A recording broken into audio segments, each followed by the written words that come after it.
PS4 job today. Problem was the HDMI port. This is the old one. Of course, I had to get it out and melting all over the place. But the problem with this port is that the pins was bent it, and all the pins go on the back. This one is different. This one has all the plastic, and the pins covered in the plastic. And I put this one on, and I got a signal.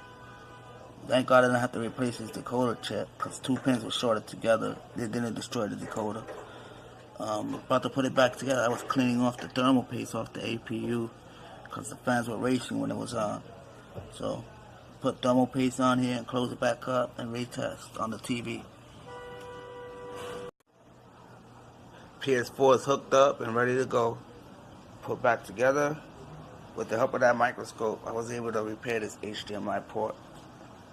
And there you have it.